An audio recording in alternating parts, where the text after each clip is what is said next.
The church today is infected with the influences of the charismatic movement.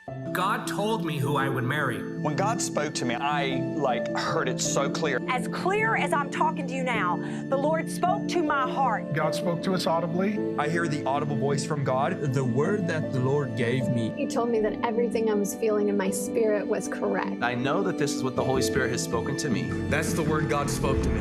Charismatic theology has affected so much of our theology in ways that we don't often recognize. Man, I tried for years to speak in tongues. Don't speak in English, don't think English. Mom briaste cariesta brianda. Yes, the mind says it's weird, but the Spirit says, hello, this is awesome. Fake miracles, false tongues, and non-authoritative prophecy. A prophet is one who has God's words put in his mouth. If you are not earnestly desiring spiritual gifts, especially prophecy, you are sinning. They don't have a single prophet who has been 100% accurate. What does the New Testament say prophecy is? What does the New Testament say tongues are? What does the New Testament say the gifts of healing are? So let's compare them to the contemporary charismatic Pentecostal movement, and what you find out is the two don't match. It teaches people to look away from the Bible to some experience. Deep down, charismatics are riddled with doubts about what they believe. Is God's word sufficient? Is God's word enough? Dreams, visions, those sort of things inspired me to love Jesus, to obey him more. Join us in October of 2024 for the Cessationist Conference. The church must once again stand with a renewed confidence in God's sufficient word. We hope to see you there.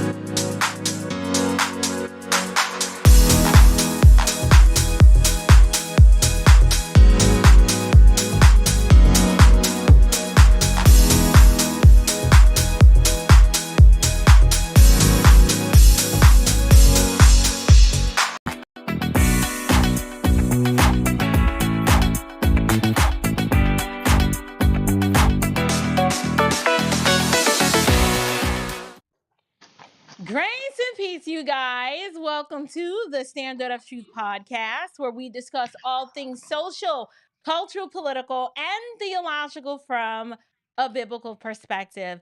Happy Tuesday, you guys. I know I just saw you guys last night, and I was on a group panel that was actually impromptu. We did not plan that, but that was an amazing show, and we've gotten so much great feedback from that we're actually going to make plans to do that again. And so here I am on Tuesday with another show, but this one is really, really special. This one's like really, really important because I am going to be doing something that a few, not a lot, but a few people have practically demanded that I do, and that is to examine the other side of the political aisle. I've never had issues with doing that. It's just, I'm a conservative, so quite naturally, right, in an effort to express to people how I am feeling about the issues with the left, I tend to talk a lot about the issues on the left. But with that said, I don't know why people just assume that I'm some sort of GOP darling and that the GOP can do no wrong. Hello? I'm a Christian, right? I believe in the sinfulness of mankind. And just because you have an R behind your name does not shield you from the depravity of man, nor does it make you morally upright. And so I was connected with a young woman who I greatly respect and admire. And I wanted to bring her on the show because I thought it was important for us to be able to hear perhaps about the issues with the other side. I don't know where people may have heard me ever say that, the right is just, morally superior and perfect, because I've never said that. However, when I do mention the lefticals, you are going to get the diehard liberals who struggle to think in proper categories, and their immediate retort is, well, what about the Republicans? Well, what about them? So tonight, here is your What About Them show. Tonight, you're going to get an opportunity to hear all about them, and it's not going to be pretty. Okay, my guest today first, before I introduce my guest, let me say hello. Where are my manners? Let me say hello to the live chat. I'm sorely just out of order right now by neglecting to say hi to you guys. Hello, Sister Tina. Hello, Rebecca. So glad to see so many of you. What I need you to do, you guys, before I introduce my guest, okay, we have company, so we need to be on our best behavior tonight. So why don't we show her how it's done over here on the Standard of Truth podcast, and hit the like button. One, we want all of the leftists and the lefticals who would love to glory in the things that we're going to talk about tonight. We want them to come on here, and we want them to engage as well. So in order to let YouTube know that this is going to be a shark fest for the right, we need you to hit the like button, and I need you guys to be actively engaged. We want this to be spread far and wide, and we want more people to know about what we're going to discuss. But without further ado, let me introduce my guest this evening. We're going to be sitting down with someone who was elected chairwoman of the Michigan Republican Party back in February of 2023. And she won that race, you guys, with an overwhelming majority. Now, prior to that, in 2022, she was the Republican nominee for the Michigan Secretary of State. That is a very big position.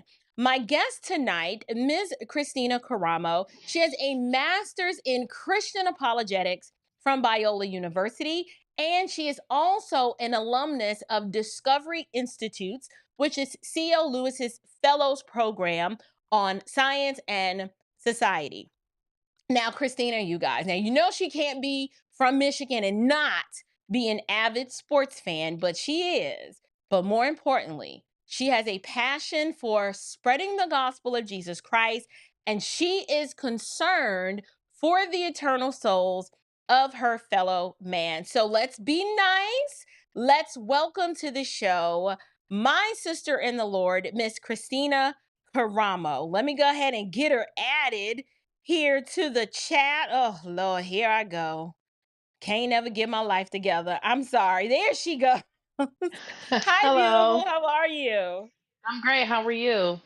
I am doing wonderful. Thank you so much for agreeing to come on. I know we've been planning this for a couple of weeks now, and the Lord was gracious to us that we got your audio working, your camera's looking good. And so I'm just ready to get into this interview. But I'll let you say a few words before we get into the nitty gritty of what we plan to talk about. Well, for one, thank you, April, so much for having me on your show. I really do appreciate it. But, to your point in your monologue, is that people think that we are just, step and fetch it for the Republican Party, and we're not. The thing about it is that I am a Republican because of the party platform that states that we are the party of the Constitution. And the Constitution is one of the greatest man-made documents ever. And it is all about recognizing our God-given liberties. And I stand by the platform, and the majority of our delegates, our activists, are phenomenal God-fearing patriots. However, there is a significant portion of the party who are a bunch of godless, pathological liars. and they pretend to be Christian to gain power and authority when they're just as wicked as anybody else, and it's destroying the country. So it's not. One of the things I really want people to understand: this is not some kind of me personally complaining and whining and stamping my feet like a toddler. I'm actually trying to warn people of what is upon us because we're going to lose our country. I don't care what your political affiliation is. I'm a will die Republican because of the party platform, not because of the behavior of people. With that being said, just as a Christian, what makes me believe in the Christian faith? It's the Holy Bible. So any type of belief system or movement, it has foundations to it. And for us, the party it's our party platform. So irrespective of your political affiliation, you need to read your party platform and see exactly what these people stand for. But with that being said, it's important for people to understand what is happening because we are going to lose our country. And people need to not be foolish enough to think that America can't fall, because America can fall. And you have these people I encounter who act like, I don't care, this country is terrible. I'm like, where you gonna go? Where you gonna go? So, where you going? Right. Like, this is the greatest country in human history, but there are issues that we need to address. And even within the party who claims to be the party of Lincoln, the party of the Constitution, we have a lot of frauds who are preventing us from actually living up to those expectations that we espouse on our party platform. Right. Well, I'm so glad that you just kind of came out the gate and let us know who you are and where you stand. I love listening to passionate women of all stripes who are not ashamed to declare their faith and the truth of the gospel, but who also are able to espouse and articulate a love of country. Because I don't want to live somewhere where I hate and want the country, to fall down. So the first thing we're going to do is we're going to talk about how you were voted in as the Michigan GOP chair by an overwhelming 58%. That's like a sweeping victory. You kind of spanked your opponent, and you built your platform it was framed around faith, family values, and a religious objection to child assassination in the womb. So the first thing I want to do is say, praise God for your willingness to be bold and to just declare, this is who I am. These are the values that I represent. Vote for me if you think I'm great. And if not, just keep it moving. But the question that I want to ask you is, with that being your platform, tell us a little bit about that race, how you won, and then how it all just went left. Yeah, so to even provide a little bit more background, so what's interesting, April, is I had a podcast similar theme to yours back in 2020. So I have as you mentioned in the opening, I have a master's in Christian apologetics. So I ran a podcast that was focused on Christian apologetics, culture, and politics, because I was interested in going into Christian media because I feel that there's a void in Christian media that is evangelistic. What I mean by that is we often preach to the choir. We don't do enough work that often brings in outsiders, because the goal is, Matthew 28, we got to bring people in. So that was really my focus, but I always have been really active in the Republican Party because I believe our civic duty does not end at voting. Most people think, I voted, I did my job. Like, no, you didn't. Did you show up to a meeting? Have you read what these people have been doing? If you haven't, if you're not aware of what your elected officials are doing, and I don't mean watch your 11 o'clock news, because guess what? They're controlled opposition. I'm talking about actually read the original documents of what these people are up to. If you're not doing that, you don't know what's going on. So nevertheless, I was one of the poll challengers during the 2020 election. And the cover-up of the 2020 election was absolutely unbelievable. I was in Detroit. I witnessed firsthand election fraud. It was just completely surreal. The fact that our election system is corrupted, and this is not a partisan issue at all, because we found Republicans who also have been involved in corrupting our election system. So this is not like Democrats are cheating. No, we have a uniparty that consists of people of multiple political affiliations who get on TV and argue in front of us to have us hating each other, and then behind the scenes they're all in cahoots together. So nevertheless, I personally witnessed fraud in the 2020 election. I was a poll challenger in Detroit. I was there for 37 hours, and I was one of the people who came forward to speak about what I had saw. Because if we don't have accurate elections, if we don't remedy systemic election corruption, we don't have a country. What other mechanism do we have to have our voices heard? Even if you look throughout human history, there's only two ways to have your voice heard and to have a say about who's in control. It's either war or voting. And we definitely don't want any type of conflict. So we better be glad that we have an election system. But that system has been corrupted. So I ran for the office of Secretary of State. I won the nomination for Secretary of State with 67% of the vote, and I had two opponents. One was actually a clerk, and one was a state rep, and I won on the first round, 67% of the vote. And as I went across the state, I got so much pressure from the party to shut up about elections. So in Michigan, we had a governor, Governor Engler, who was governor for 3 terms here in Michigan. And after the primary, because I wanted a convention race, so after the primary, where after the governor's candidate was selected, I approached him and I'm like, hey, I would love to sit and talk with you and discuss how you could be of support of my race for Secretary of State and give me some pointers because I'm very big on reaching out to people who've been there, done that, and got a T-shirt so I can learn from them so I can excel. And he didn't even look up for his meal and said, "Stop talking about elections. Stop talking about elections. It's noise." This is what he said. So it's like, okay, wait a second. So I am speaking truth about an election where I watched Democrats cheat an election where our guy got booted from office, and you want me to shut up about it? Because if the shoe was on the other foot and there had been a bunch of Democrats witnessing Republicans cheating an election, not only would they be screaming from the hilt, but their party would be backing them. And that was the problem. I had so much pressure from the party to be quiet about elections. Like, don't talk about elections because they've been cheating too. So then I realized very quickly that it's not. Say that one more time. You said they had been cheating too. Who is the they? Republicans. There are Republicans who cheat in elections. So it make no sense that our own party would try to silence me and tell me to quit talking about elections. I'm like, I'm running for Secretary of State. My job is to be the chief election officer. And this wasn't just in Michigan. This is across America. I was part of a national slate for folks like Mark Fincham from Arizona, who's a wonderful man and a patriot. People like Jim Rashad from Nevada, Rachel Hand from California. It was a lot of us a part of a national slate. We were the conservatives for election integrity, and our focus was to become secretaries of state, not to put our thumb on the scale and help Republicans win. It's to make sure that we have free and fair elections. Because when we talk about voting rights, right? The way the media has created this myopic narrative that voting rights is just about ballot access. What's ballot access without ballot security? Because if you allow illegal ballots into the system, you've nullified my legal vote. So we don't need just ballot access. We need ballot access and we need ballot security. So you have to have ballot security. So that is something that's completely missing from our election system. So we made a really big deal about that. And the party sabotaged my race. They would not even publicly acknowledge me. And so it was thankfully people Wait a like minute. Steve Are we Bannon. referring to your run for Secretary of State or when you Correct. ran? Okay, so technically, the race that I was alluding to was when you ran for GOP chair. But let's go ahead and talk about your Secretary of State run. You believe you're saying you felt that you were sabotaged. Tell us about that. Yeah, so to your point, because it all dovetail.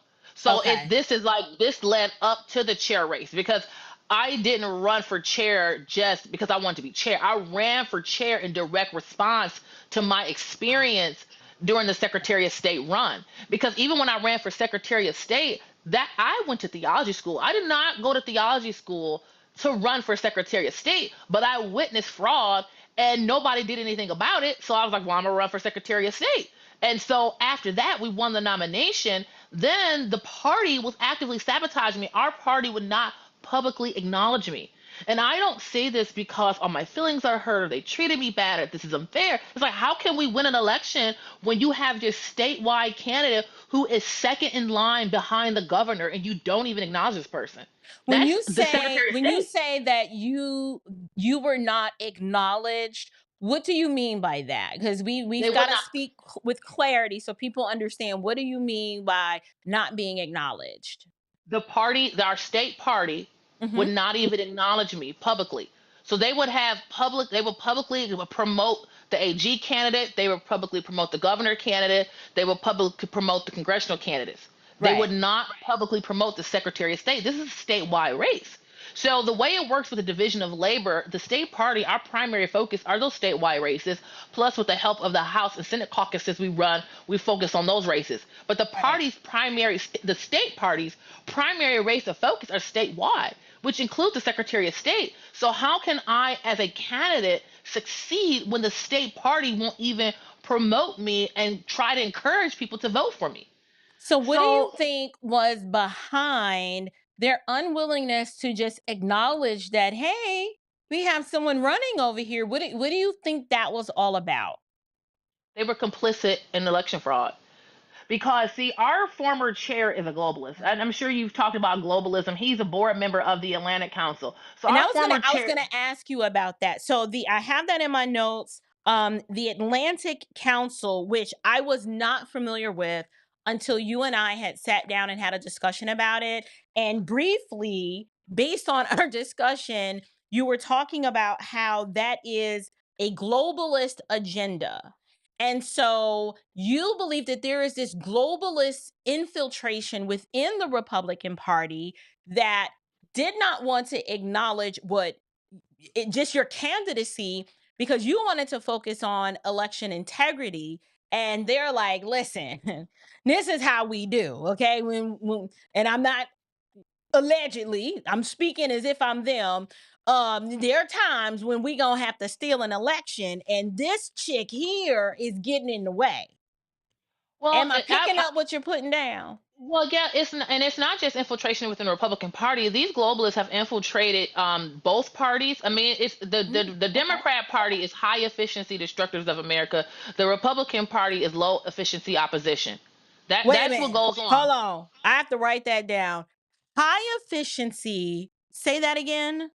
The Democrat Party are high efficiency destructors of America, and the Republican Party has turned into the low efficiency opposition. Think about it just now. So we just had a bill passed by Congress. We're looking at a wide open border. Where I live in Michigan, we have a problem where you just had a woman murdered by an illegal immigrant 2 hours away from me. And in my county, there's an issue of gangs of illegal immigrants doing home invasions in my county.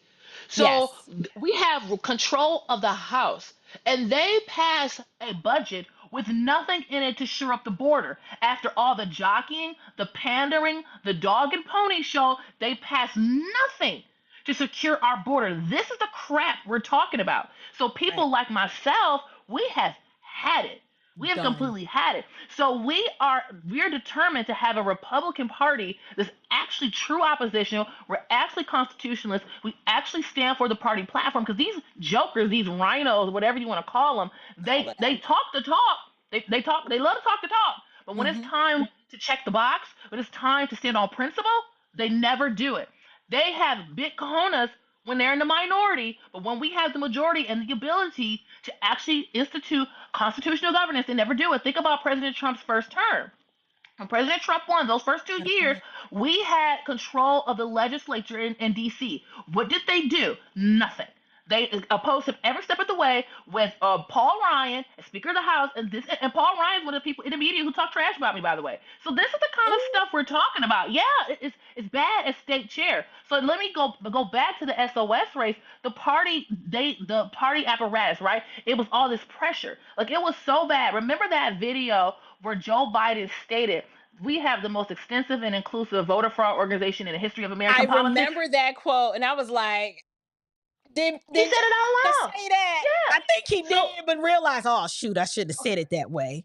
Yeah, and so I shared that video on Twitter, and I had a member of the former administration call me up and tell me I shouldn't have done that. This is what we're talking about. These people are controlled opposition. So what happened, there's something that all your listeners need to be aware of called the precinct strategy. And the precinct strategy is, check it out, the precinct strategy was put together by this wonderful man out of Arizona. And this strategy was is designed that every state has like precinct committee man. We have precinct delegate here in Michigan. And this strategy is about, if we want to save our country, we have to take back our party. And that requires us to become precinct delegates. That way we can let county party leadership, state party leadership, and then in Michigan, we do have certain races that are voted on within the party. Right. And so after 2020, there was this huge push to elect people, precinct delegates. And so the precinct delegates who got elected are like-minded people. Those people who voted for me. And so after the party sabotaged me in 22, And I was like, I was still going to be involved in politics, and I was going to do something else. And a couple of my friends approached me. They're like, Kristina, you know, man, we got to win this chairmanship, because another important thing, the chair also appoints the state board of canvassers for the Republicans. They submit names to the governor, and based on the names I submit to the governor, she picks from my names. And so the Democrats have already stated that they were terrified of who my board of canvasser appointment was going to be, because the state board of canvassers certifies the election machines and they certify the elections. And oftentimes, it's not that they can't say, well, I'm not going to certify this election. They have to do an investigation. They can investigate. They have investigative powers.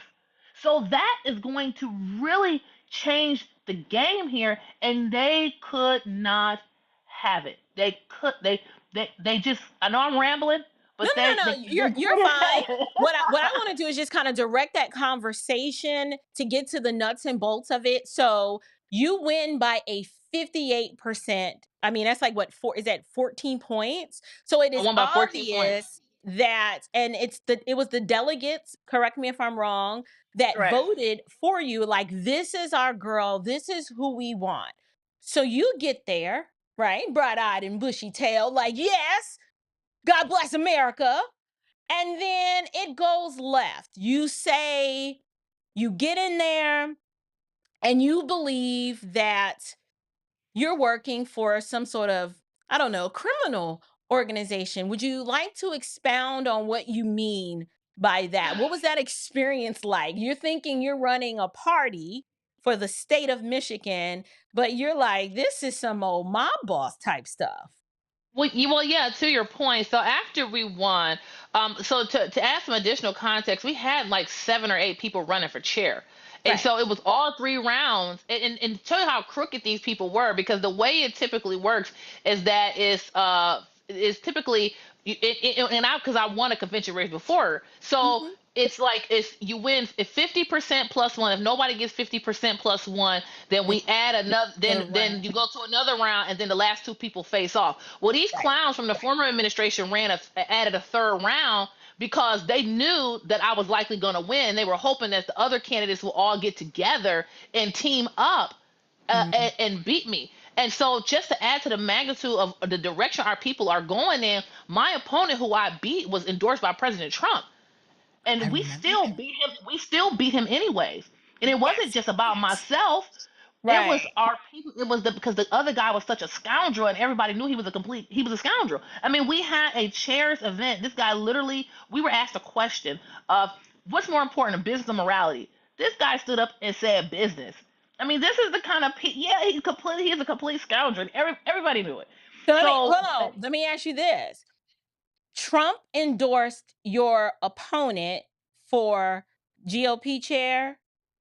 Okay. So do you think at that point you were dealing with Trump the patriot or Trump the politician? I don't know. That's a good question. I really don't know. I don't know. Because the thing about it is that when we let me add some even more context to the situation about the sabotage. Prior to that, I was on our state central committee, and our former chair at the last meeting, he said that the party is debt free. And I remember you telling me that you walked into a situation where you're like, the finances are good, the party doesn't have any debt. Keep that in mind, audience. That is a very important detail. Yeah, he stood up and told us the party was debt free. That's what the former chair told the committee. As it got closer time for the chair's race, then the actual election, that's when the rumors started mulling around that the party was in debt. So then after we won, it took weeks for us to get access to the bank accounts of Comerica. Now, this wasn't so much that the former administration was not giving me the documentation or letting the bank know that there was a new administration in charge. This is actually Comerica Bank. Taking forever. Now, all of us has opened up a bank account. Kristina, no one even knows who Comerica Bank is. They are not privy to these details. So let me kind of bring them in. Kristina wins her race, and when her and I were discussing, I was asking her about, the transfer of power, or what does that transition team look like, where you're like, okay, here are all the logins to all of our stuff. This is where we bank. This is our balance sheet. Like, here you go. And when she got there, she's thinking that the party is debt free, but it comes out that they're like $600,000 in debt. And what that meant is that when she tried to get a handle on the party finances, just to ask about the money and what was going on, the chief of staff, he's like, I don't know anything. And so it took her about 3 weeks, if correct me if I'm wrong, Kristina, to get access to the party's bank accounts. And essentially there was no transition team, correct?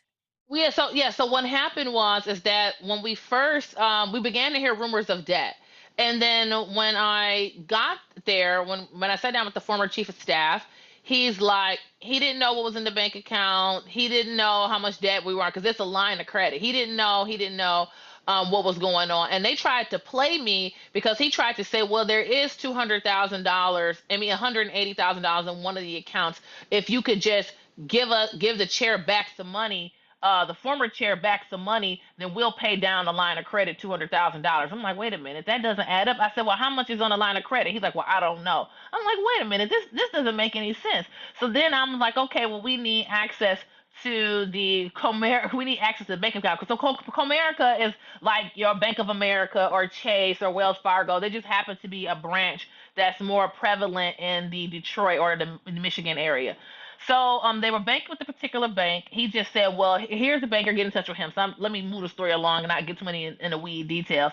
So then when we get to the bank, the banker slides a paper over to me that says there's $440,000 on the line of credit. So they already tried to play me on this line of credit that he claimed he didn't know how much was on it. Then a month later, in April, we found out there's $180,000 in credit card debt that they didn't tell us about, that they were running up even after I was elected as chair. They were still running up credit card debt.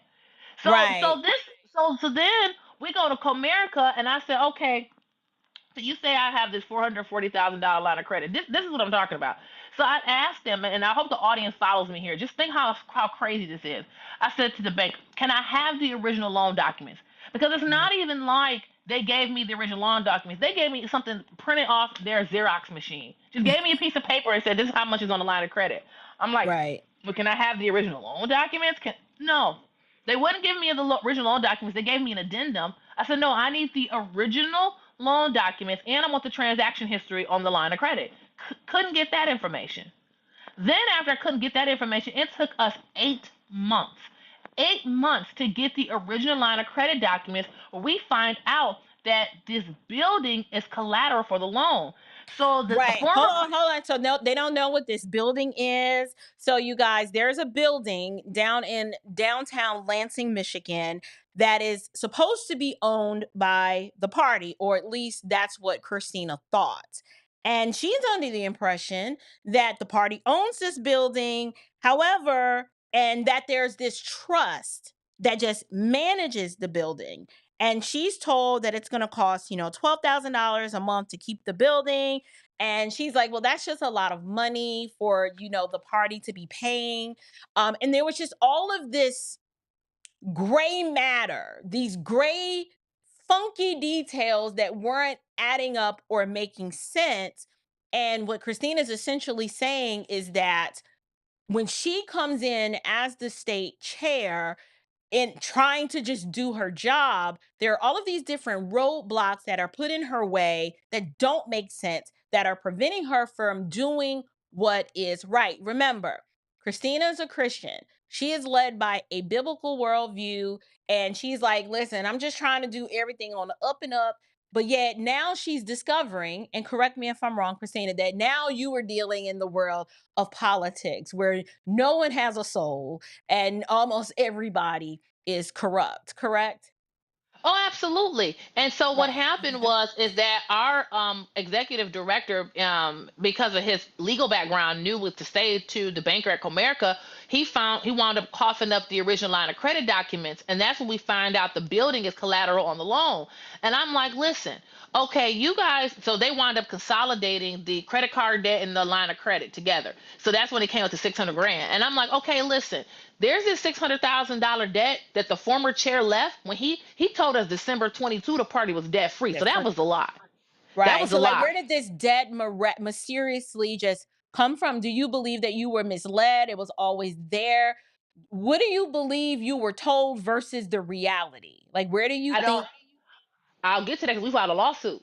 That's where it get ugly. We filed a lawsuit, so we weren't playing around. So then what happened was is that with the with that being said, the Comerica's like, well, you're going in default on the loan. I'm like, I'm not paying that off. Our former chair is a billionaire. So Mm, then my God trust, the trust that owns basically they claim they own the building. So there was this dispute. They claim that the trust and some LLC own the building. And I'm like, listen, we got Weiser, we got him, he a billionaire. We got Betsy DeVos, who's on the trust, she's a billionaire. So we got all these billionaires on this trust. If they want to keep the building, let them pay the debt. I'm not gonna bail out a billionaire and take money that our people give to win elections to bail out some billionaire and save an empty building that I don't even use. right. So And that your y'all thing was, we don't need this building anyway. Let's just, what was your plan for the disposition of the building before you decided to file the lawsuit? my thing was if they want the building, let the billionaires. We got 3 billionaires on the trust. If they Okay. want that building, let them pay off the other billionaires' debt. They're Right. billionaires.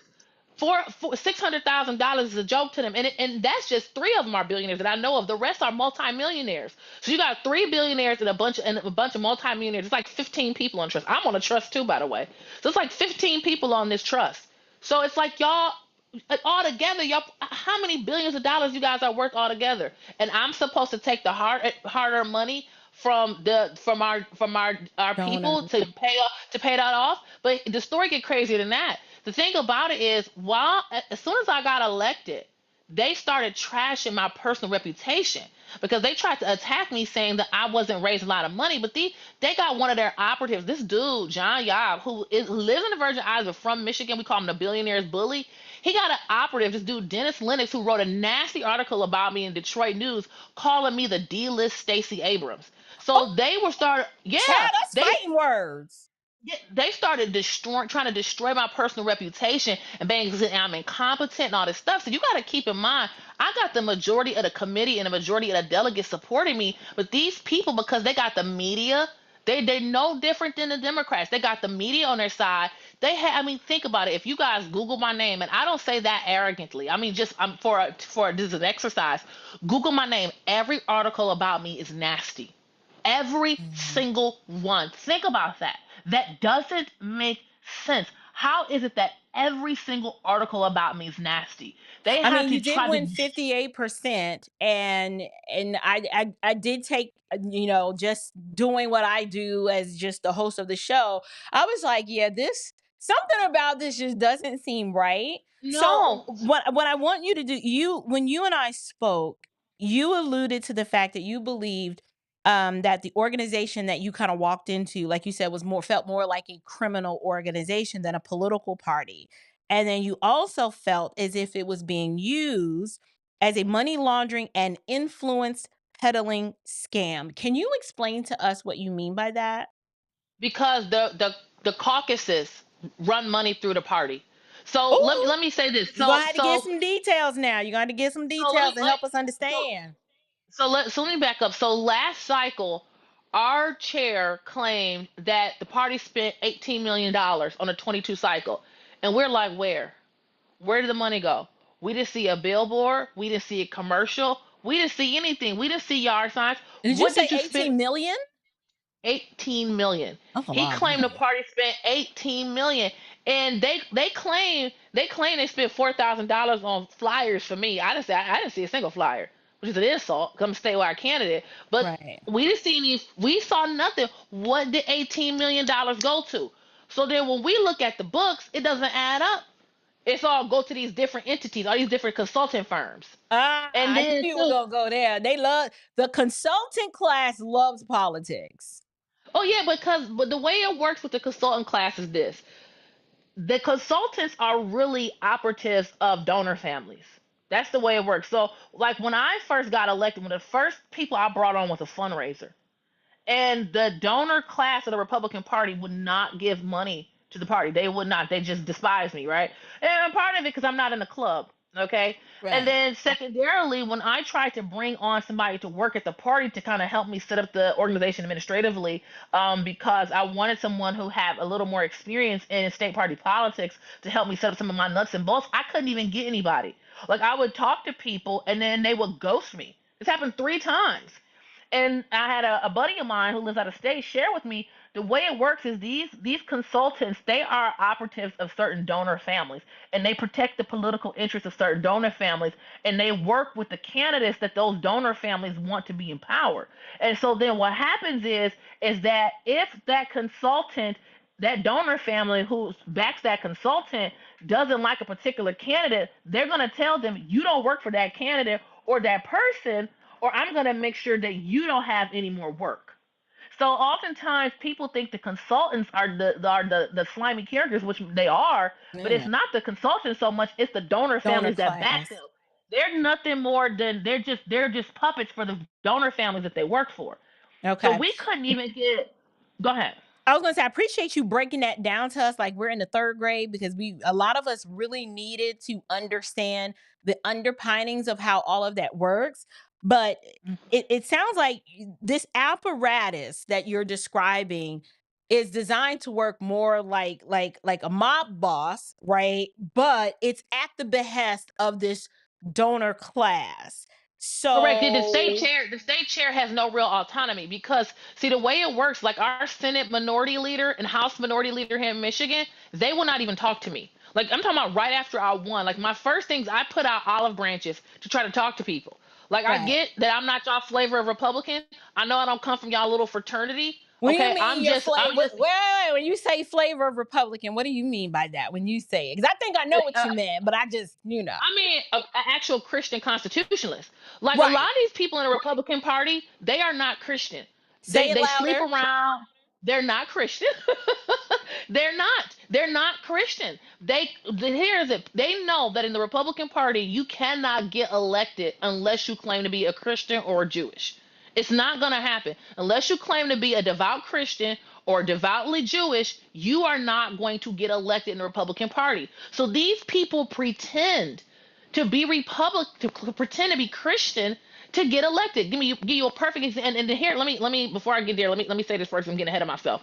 So then, what they do is that they get these morally compromised people, and it's the job of the chair to prop these people up and then make sure that funds and resources are getting directed to the people the donor class wants. And then the party is being used as a war chest to bring in all this cash. And then the candidates have to do what I say if they want to get the money that I as chair control. But then ultimately the chair I'm controlled because I'm not going to get money in the war chest unless I do what the donor families tell me to do.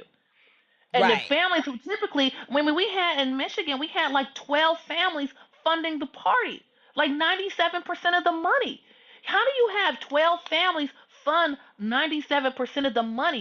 You have no autonomy. Right. You You're can't. pretty You much, have you got to do what they want. what they say. And that was the thing. That's like you got to do what they say. What they say violates my values. Let me give you a perfect example of something that happened here in Michigan. So during Okay. the 2020 election, we had a Republican majority in both the Senate and both the House.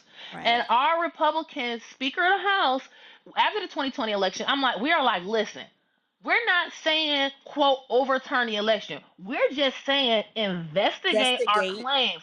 Just Right. investigate our claims. That's all I'm asking for. That is not complicated. Just Right. investigate my claims. He refused to do it. He ignored us and y'all just want us to overturn the election. We're like, we watch fraud. Do you think for 1 minute, if you had hundreds of Democrat volunteers telling their party leadership that we saw Republicans cheating the election, do you think for 1 minute they would have to beg them to investigate? Because Absolutely in not.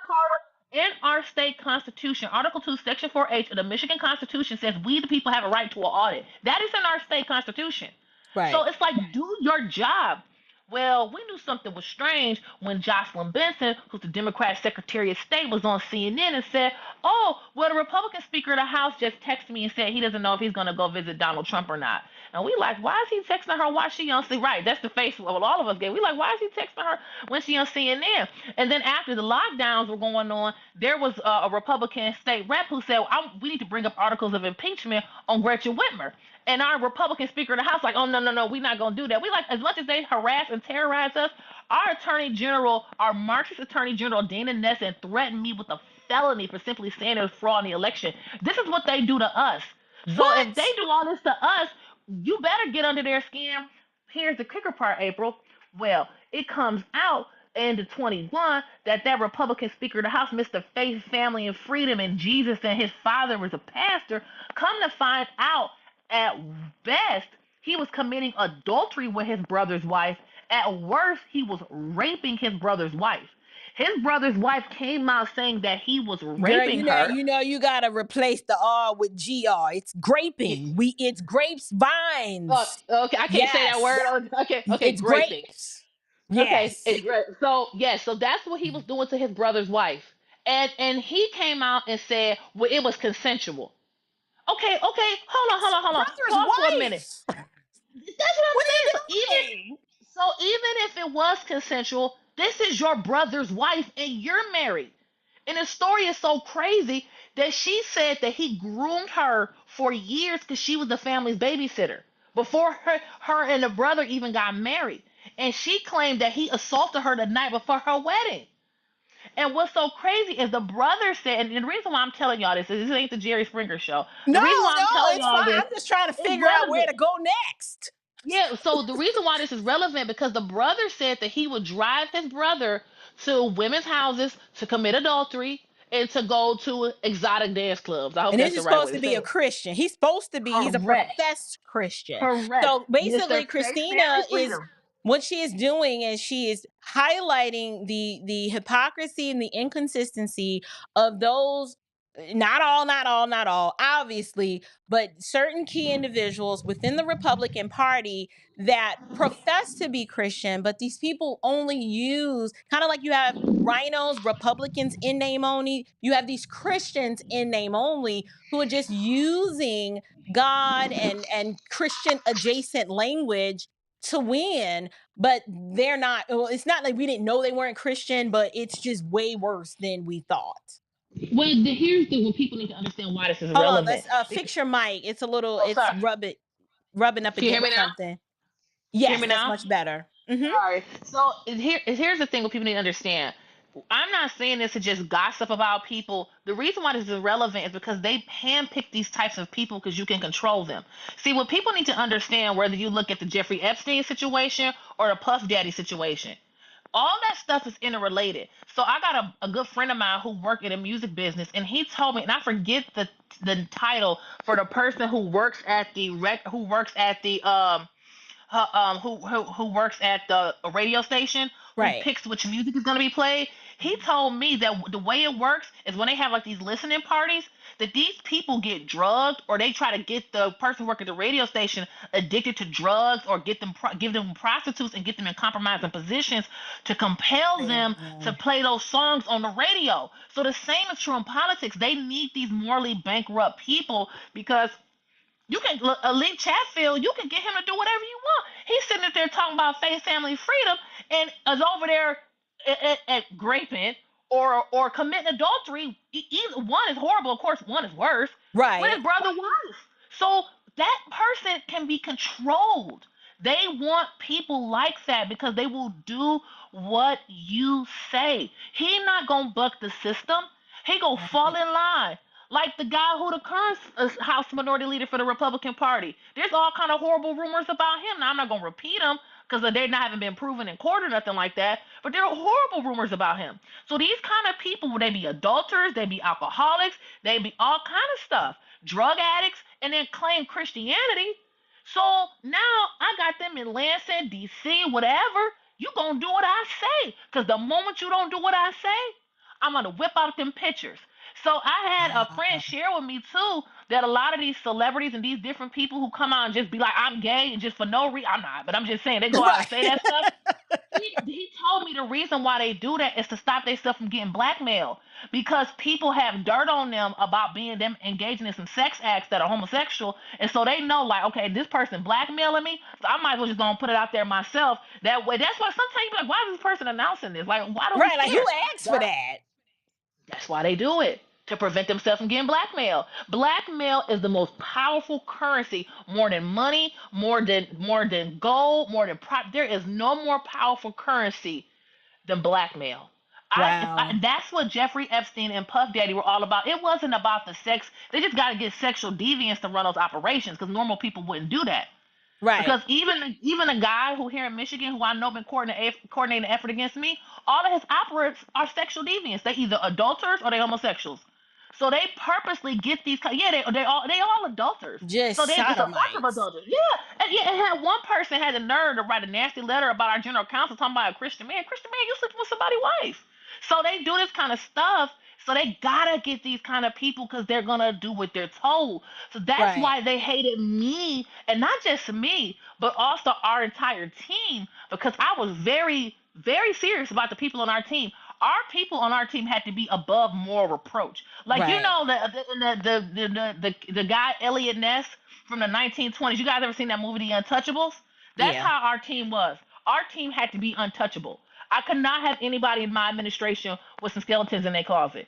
Whatever you claim you are, you better be that. And the reason why, it wasn't because I'm some mean person. No, no, no, no, no. It's because we can't have people in politics who can be compromised. Because if I Right. got someone who's claiming to be Christian, but they really over here and they a cocaine addict, and somebody got them on camera doing that, well, guess what? They're gonna like, all right, so I want you to set Kristina up, and if you don't set her up, or if you don't do this, guess what I got on you? And sometimes it's not even just blackmail. They promise people positions. They promise them money. Even like the people who were, or they threaten them because in our ongoing case, because we still have a case right now where this judge ruled that I'm not the chair, even though the majority of the committee support me as chair. We got audio recordings of a guy, this attorney, who's in a former. Check this out, y'all. A former assistant attorney general for a state of Michigan. We have audio recordings of him calling and threatening people. Threatening people. I mean, excuse me, not threatening people. Him as the guy now threatening people, but him calling people and saying that I'm like Hitler. This is a On former what assistant. basis? Like on what basis are they making that They, reference? they make it up. They are liars.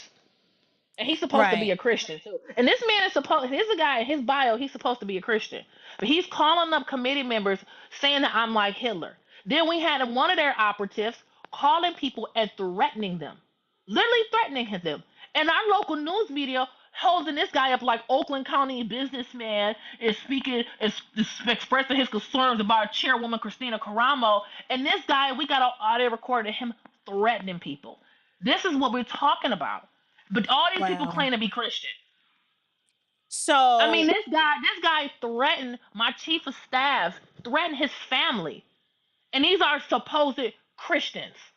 right. Like these people are operatives of Lucifer. Like, get out of here. So I think what's so interesting about your story, Christina, and I hope you don't mind me bringing this up, is because typically, when you have conservatives like ourselves, and we are black people, people automatically assume that if things go left, it's because of our ethnicity. I purposely wanted to sit down and discuss this with you because I am constantly telling people that our ethnicity should never be elevated to this level of this ethnic narcissism, and that I am more concerned about my right standing with God, and I am more concerned, or I'd rather suffer for doing what's right because I'm following Christ, not just because, oh, woe is me, it's because I'm black. And in listening Mm-hmm. to you, and when I talk to you, not one time did you ever bring up, oh, I'm being blackballed because of my ethnicity. You came out the gate and said, oh, this is because I refuse to waver on my Christian convictions. I didn't want to be a criminal. I didn't want to participate in their money laundering scheme. And so therefore, since I wouldn't do what they wanted me to do, now I have to it's hot in the kitchen and this is just where I am. Is that a fair assessment? Do you think this was more about your Christian conviction, or do you think it was about ethnicity? Oh, it's my Christian convictions, 100%. Okay. 100%, because it's these. Let me say this: my time as a Republican Party, and I wouldn't even be credible if I claimed I felt the party was racist. That would not even be a credible claim. I mean, I won my first. I mean, when I run the SOS nominee, my professional background, I don't think the audience know, is as a college professor. So it's not like I'm some multimillionaire, I'm some executive. No, no, no, no, no. I get elected twice. I'm 2-0. I get elected for one reason only. Is because I'm not dishonest. Like, people are literally sick and tired of it. Yeah. And so I crisscross across the state. And most times I am the only black person there. I didn't say one of the few, I said the only. And I have never once felt marginalized or mistreated or because of my race. Never. It doesn't even come up. Because you know what comes up when I crisscross this state? Is people terrified for their kids' future. That's what comes up. And so I've never felt, and so I'm one with 67% of the vote. And then, like I said, with the SOS race, I mean, with the chairs race, it was like 9 people in the race, and I beat 9 people. In the last round, won by 14 points. And I don't say that to brag, but just to point to the fact, like, it wouldn't even be a credible claim to say that the party racist. Why would they vote for me? Considering, like, what professional background do I have? They just are tired of liars. I mean, Right. that's what it is. People are just tired of the crooks because, like, I didn't. One of the points I wanted to finish on early to this point regarding this building, because we had this LLC claiming they own the building. We had an LLC claiming they own the building. Then we got dispute with the bank. You got this LLC and all these different entities making different claims. We have a potential illegal building transfer. It's all this confusion. And so we went to a judge and filed a lawsuit seeking declaratory relief. Girl, them people had a meltdown, a bomb meltdown. They like, you suing other Republicans. You can't do this. You can't do this. I'm like, yo, calm down, calm down. All I'm saying is, I want to know who owns the building and who owns the debt. You That's all, just because there's asking dispute. questions. Because you can't tell me that I own the debt. You won't give me the transaction history of the loan. I own the debt, but yet you own the building that's collateral. That don't add up. That doesn't add And up. then the crazy part I forgot to mention is this LLC claiming they own the building. They DBA as the Michigan Republican Party. So y'all DBAing as the Michigan Republican Party, claiming that you own the asset that's collateral on the loan you claim I owe. Now, come on, anybody, that makes sense? No. So we filed a lawsuit. So now these people, they had just a meltdown, threatening the committee, telling them they're gonna be liable for $50,000. They even got a former congressman that's got Mike Bishop in the media, like, this is just so insane. It's so insane. So these people just had meltdowns because I'm not putting up with their crap. I'm not putting up with it. So not just me, it's our team. It's just that we all a team. I just happen to be the role chair. Well, until a judge put function, invisible handcuffs on me, so I can't call myself that because they're trying to hold me in contempt of court. But the whole thing is so frustrating to watch because we waste so much time. We wasted a year fighting and clowning. I mean, they are so bad, even in the media.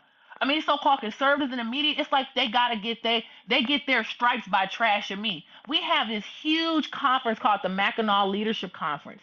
We had people in the media trash me like she's gonna fail. It's never gonna happen. So people may not be aware, but Mackinac Island, it's like this movie called A Place in Time. It's this beautiful, beautiful island. It's like you walk back in like 1870 the way it looked.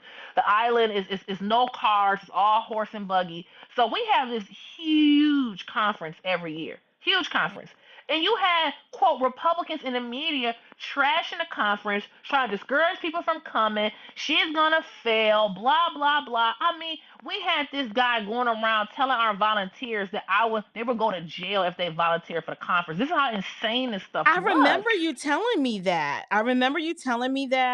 And I remember you also mentioning that you believe that there were a lot of people that were specifically told not to support you. And you also, now you did name a particular high-ranking RNC official who you believed was the architect of this corruption. I don't know if you want to name a name. I don't mind saying it. Well, But Ron McDaniel was involved in a scheme to try to remove me. Yeah, she was involved in the scheme to try to remove me. And even the current RNC chair, Michael Wally, everybody like, oh, we got run out, Michael Wally. I'm like, y'all fooling yourselves. He's just as crooked as she is. Because Oh they Lord. sat there.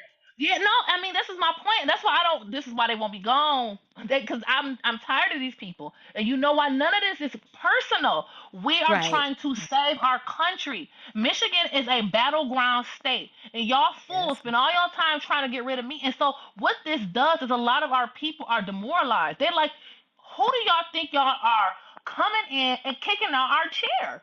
Like we picked our chair. This is the person we want to lead our party, and y'all gonna come in and kick out our chair because they sat there. And the guy, one of the guys who now got a reward by the new fake court-appointed chair, we got an audio recorder of him admitting that the RNC helped them. He said the RNC was involved and coordinated it, and that they had RNC attorneys and parliamentarians helping them out. This is what we got evidence of.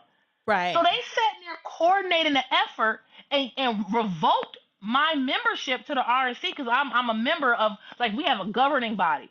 Revoked my membership to the governing body based on accusations of individuals who had no authority to speak on behalf of the party. And our attorney, our secretary was like, Kristina is the chair. These people violated our rules. They did not remove her. And they just sat there and revoked my membership credentials after Ronna herself telling me, we stay out of this. We let the states handle the dispute. Michael Watley, the current RNC chair, who was general counsel under Ronna, said, we don't get involved in this. We stay out of it.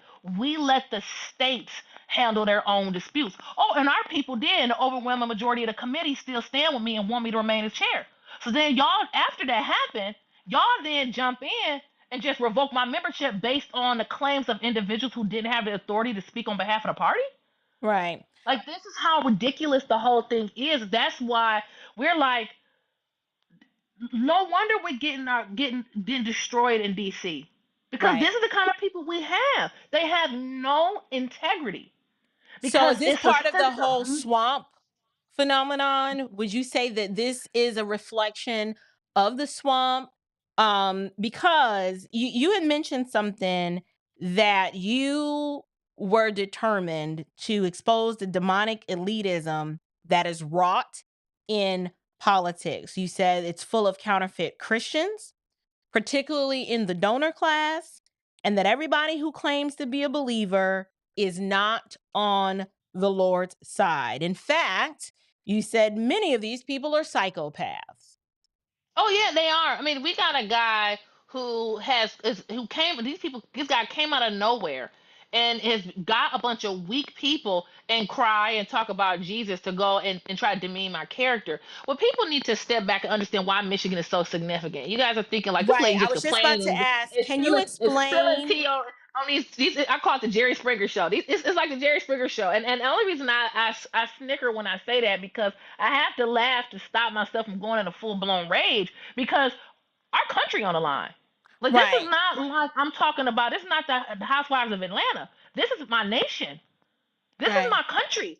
And y'all playing games. Well, we got work to do. And I gotta Right. waste my time with y'all fools instead of focusing on saving the country.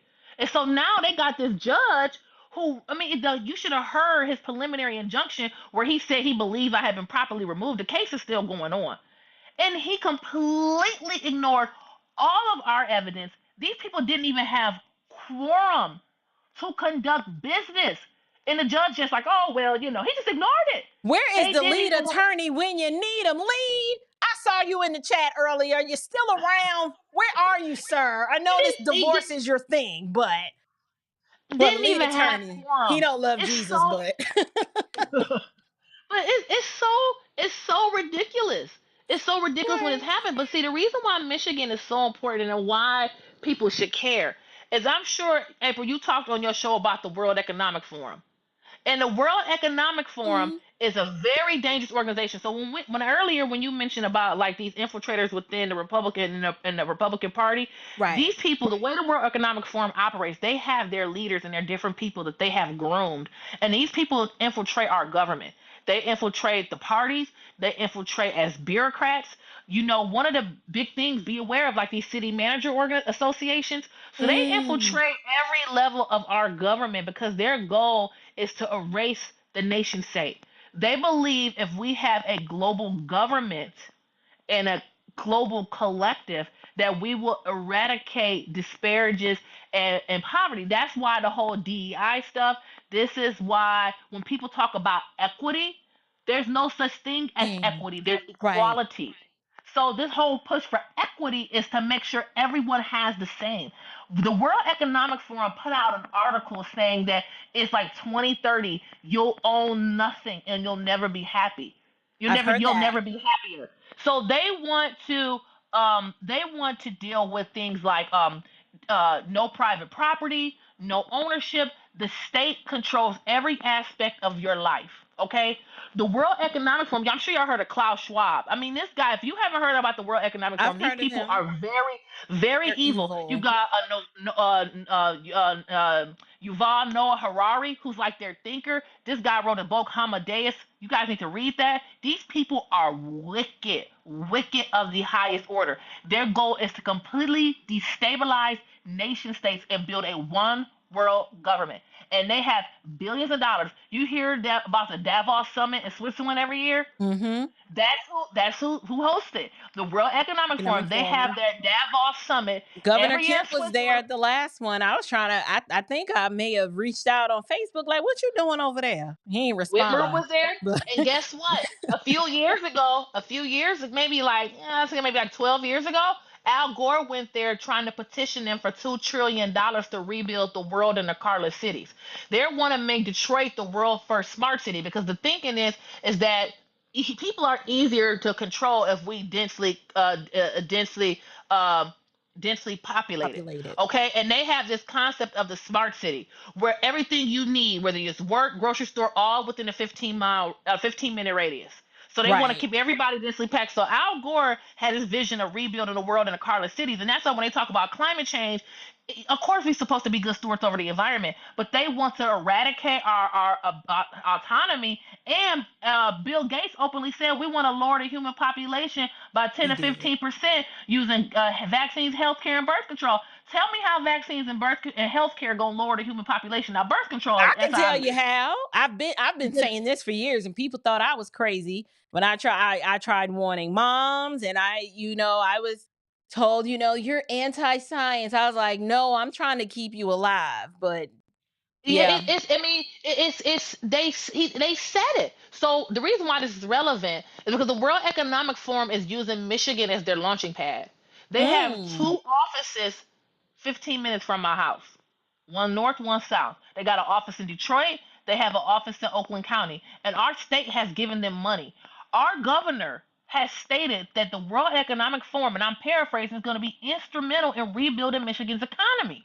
So she's going to make our economy dependent on this globalist organization who wants to overthrow the United States of America. This is treason. Right. And so then we got an issue in northern Michigan where the CCP is trying to build a battery factory 100 miles from Camp Grayling, which is the largest National Guard training facility in the United States of America, and is right off of a major waterway, the Muskegon River, which flows out to Lake Michigan, that Michigan, Illinois, and Wisconsin utilizes for water. So this is what we're dealing with in Michigan. This is why Michigan is so important. Our Great Lakes is the largest freshwater supply in the world. Not just in the United States, in the world, our Great Lakes. So Michigan has much strategic advantage for these people because if you look at it, every major city is built by a waterway. Right. Everyone. All major cities are built by waterway because they're transport and obviously life source and the ability to grow food. Right. So water is critical. So I digress from that point. This is why Michigan is so important. The World Economic Forum did not deploy their operation into Michigan for no reason. Right. It's very strategic. It's the CCP not trying to build a battery factory here that our governor is trying to get us to fund. There's even a lot of Democrats. Check this out. There's even a lot of Democrats who are very worried about this because it's common sense. Right. So this is what I'm trying to spend my energy on, but I got to deal with these stupid people who just want control of the party because a lot of them are globalists too. Because when the World Economic Forum got 3 million Michigan tax dollars, it was the Republicans in control of the Michigan House and Senate. So Well, I was gonna say, I love everything that you're putting down. I'm hoping that so much of it is not going over the audience's head because it's a sorry, guys. lot to take in. And for some people, they might be like, wait, what about the vaccines? And what about the CCP? Like it might be. But I just wanna distill it down. For the believers that are on this chat so that we can understand the right view of things and so that when we see things happening out in the world that we're sober minded and we're watchful. You talked a lot about the other side, dark side of this GOP apparatus is the counterfeit Christians that I would put on like the churchianity side, right? How, they disparage your reputation. And in the same breath, they want to pray. But theirs was more sinister because they're quiet with it. And I was hoping that you could perhaps give us some examples of these individuals that you're talking about. um you said that they're more dangerous because they kind of set themselves up as the benchmark of Christian conservatism. Are you willing to talk about that at all? I mean, a lot of the people aren't people that you would know, like they're local in Michigan. So Right. it's more so that type of thing, like the person who's my co-chair. People like that. Like Right. Well, I nobody know gonna know who she is. you mentioned, like the Paula Whites and the Franklin Grahams. You mentioned those two, and I've got tons of criticism for false teacher and heretic Paula White. That is very concerning for me that, one, that she's even the face a little bit of Christian conservatism. I have issues with her theologically, So but yeah, you're talking about the ministers more so. Yes. Okay, so yeah, so my complaint with a lot of the ministers is they won't speak truth about the corruption within the Republican Party. You have to speak truth about the corruption in the Republican Party. You guys have to.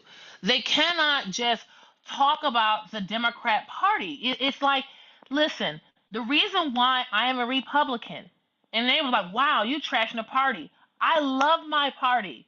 I do. That's why I'm a Republican. I'm a Republican because of the party platform, not the people. Right. I'm because of the platform. And there's so much rampant corruption and controlled opposition within the Republican Party, and a lot of prominent pastors need to call out the wickedness in the party. Right. I mean, Because you would not be a Christian if you were unable to objectively say that is wrong, that is corrupt, and we may have the same letter politically behind our names, but wickedness is wickedness. Yeah, and that's the thing. It's like, and it's not just a lot of these people's immoral actions aren't for public consumption. It's just that like when you involved in politics, nothing you can do is a secret. We just know about it because they go through the rumor mills. But when you look at the legislation that they're willing to pass, when you look at the fact that these people are not willing to stand up and speak the truth, globalism is our greatest threat. Okay. Next to systemic election corruption, those don't carry your R or D. Do you think that the open border is the gateway? It's like an observable gateway to the globalism that you speak of? Oh, absolutely. Because here's why. A couple of them is that they want to replace Americans. When people talk about replacement theory, it's not about color. It's irrelevant because let me say this.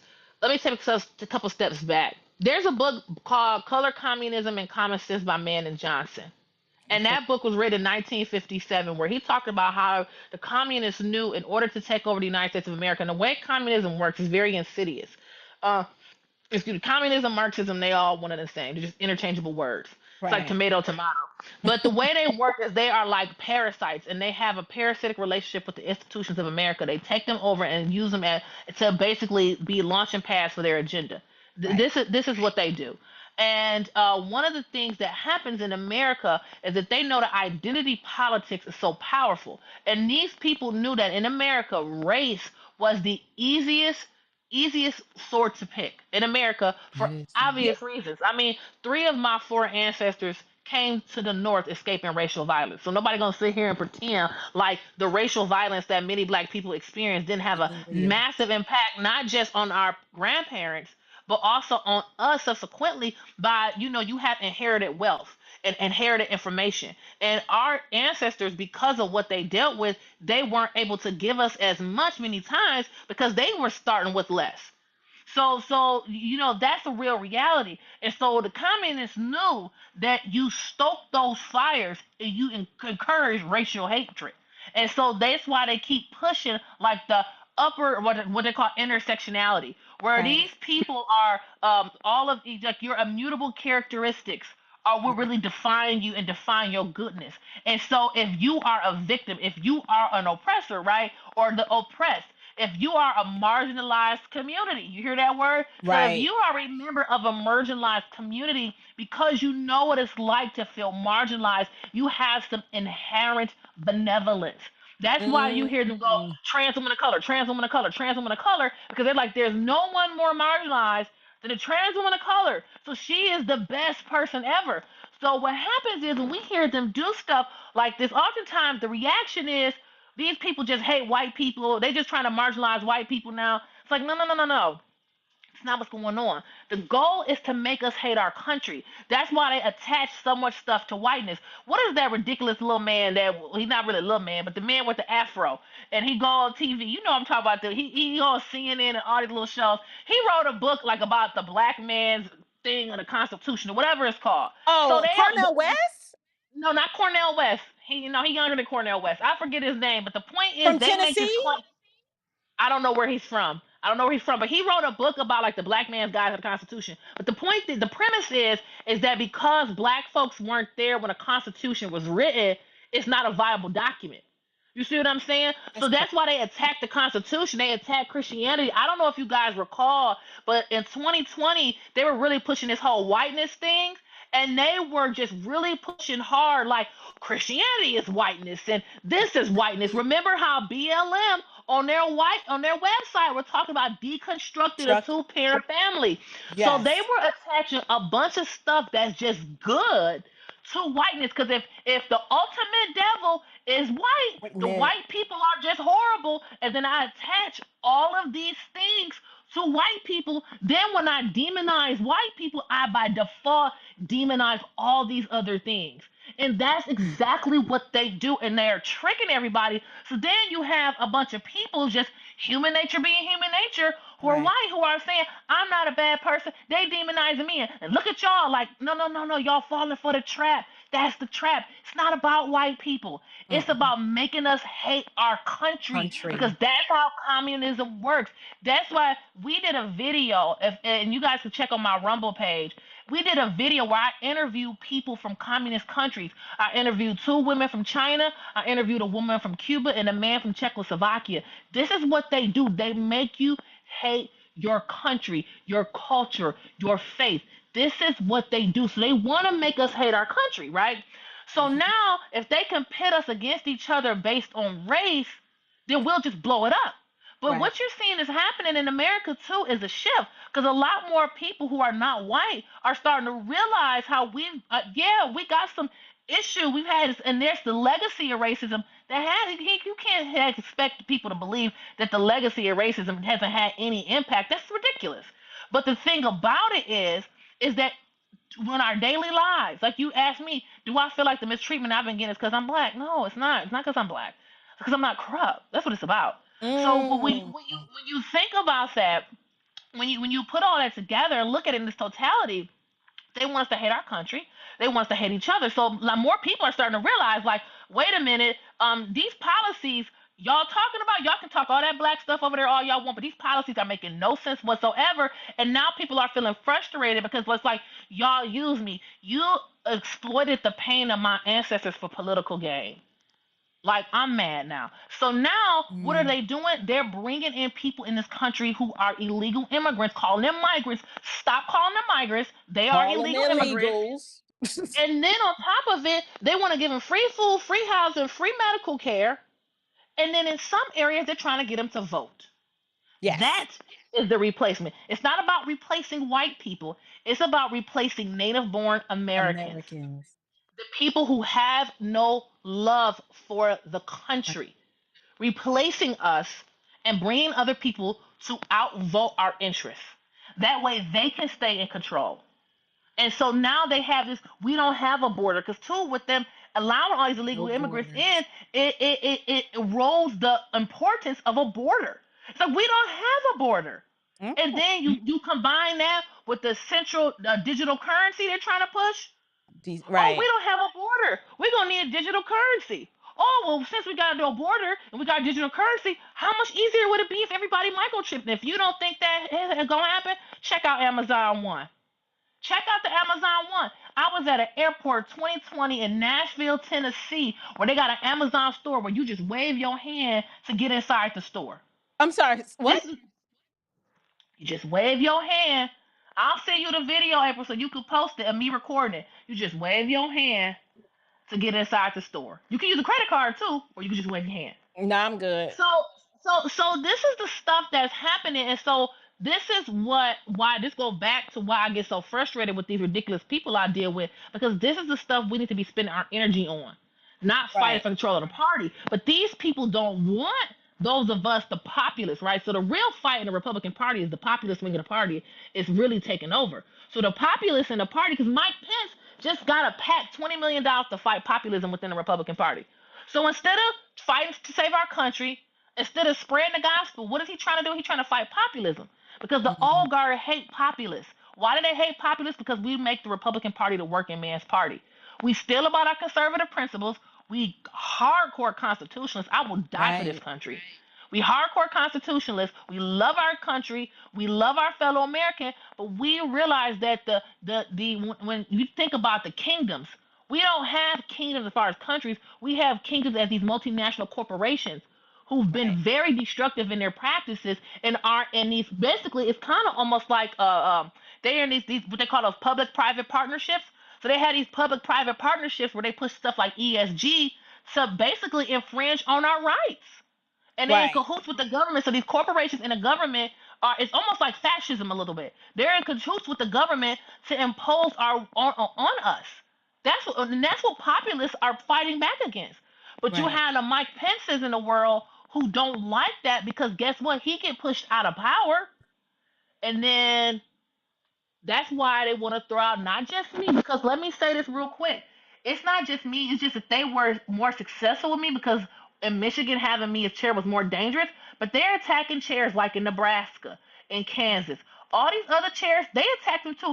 One of my state chair friends, the chair of Kansas, the GOP chair of Kansas, they were stalking him. He talked about it publicly. They were stalking him. And he's a white male. So that's why it's important for people to notice that these attacks aren't based on race. It's based on if they can sense that you don't want to be corrupt, you just want love of country, you love your constitution, and you want to do what's right, you are in the way. You are in the way. Trust me, if they could find a black flunky who would be a rhino and carry their water, they would love it. Absolutely. Absolutely. I can see that. I can see that. But now I'm going to ask you this. You may not know, and if you don't know, you're just like, I don't know how I'm supposed to know that. We do have Lieutenant Governor in the state of North Carolina, Mark Robinson, who is devoutly Christian, very outspoken and vocal. He won his race there. Now he is running for the governor seat in the state of North Carolina. And I'm told that what similarly happened to you, just as chair of your party, they are trying to do the same thing to him. Have you heard that at all? Is that just a street rumor, or would you I'm not not put aware. it? Right. I'm not aware, but I wouldn't be surprised, because think about it. So one of the things I observed is, and it's learning like strategies of warfare. Like when people like us get involved in politics, we get in, like you kind of made the comment when I first started, I was bright out and bushy tail. I really was, because I first thought, I knew I would have some internal struggle, but I'm thinking like I'm about to take it to the Democrat Party. Like we about to beat they behind. Like we ready to take them on. But then my own doggone Senate and House Minority Leader won't even talk to me. So it's just kind of like, this is ridiculous. How am I gonna fight them? And so then I started realizing it's the enemy behind the wire. It's the enemy behind the wire. And our people took over a lot of county parties too. So then what happened is they started realizing like these people are frauds. So we started learning more and I started understanding more strategies of warfare. So if I am the bigger power, right? It's what they call a Hegelian dialectic. I gotta control both sides of a war to make it seem like there's real opposition, but I control both Both sides. sides. So no matter who's in power, I am really in power because all of them are ultimately beholden to me. That's the ultimate power. So that's what we got going on. We got fake opposition. I'm telling you, these people, they get on TV and they argue and clown and do all this stuff. They'll get on their favorite morning show and get to arguing. And as soon as they get off air, they slapping backs and drinking later. They do this stuff all the time. It's a joke. It's a Right. complete joke. So what they do is they have these people who are just controlled opposition in the party, and they have it also not just when it's like controlled opposition in the Republican Democrat Party. Even within the Republican Party, they got a fake grassroots where these people walk and talk grassroots and say, "Oh, we grassroots, we patriots," and then when it comes time to step up and act like one, it's like you're not acting like one. You just a rabble rouser. You're not building. Look for people who just talk, but they don't build. Are you Right. building anything within the party apparatus? And you're not. And the same is true if we step back with the two-party system. It's just like something is deeply wrong, and these globalists control both sides of the party. I mean, it's just it goes so deep. It goes, and I Right. know I probably was overwhelming for a lot of your guests because they just like Listen, it take a lot for me to get overwhelmed, but the audience is demanding for a part 2. They want you to come back. I believe you've been a breath of fresh air because you're just speaking the truth unencumbered. And the fact that because this is a Christian platform, ideally, the goal is we want people rooted and grounded in Christ. We want people to have eternity in mind. However, while we're here and we're occupying, I do believe on some level that Christians need to be influential in a gospel centric way in areas of their sphere of influence. And as I am learning through the scriptures just about being persecuted for doing what is right, I believe that there are instances such as this where you're like, no, I'm not laundering money for you. No, I'm not going to lie. No, I'm just not going to look the other way. You want to do things the right way. And then as a result, you are experiencing a level of suffering and having your name reviled and slandered by your enemies. But the encouraging thing is, I know it doesn't feel good in the moment, but sister, if you know anything about what the scriptures teach about suffering for the cause of righteousness, like our savior suffered, so we're going to suffer with him, but he has been glorified and we're going to be glorified with him. Your labor is not in vain. The suffering is not in vain. This is just a little while in comparison to eternity. And I'll also add and say this: you are experiencing a level of an outward display of wickedness that the average, like we all know everybody's wicked. Like my audience knows, I be like, you trash, and you show enough trash, right? Apart from Christ, all of us are Amen. trash. But you don't really realize the depth of human depravity until you got to deal with money and you have to deal with power and influence. That's when you really start to see, like, oh, it's way darker and deeper than I ever thought.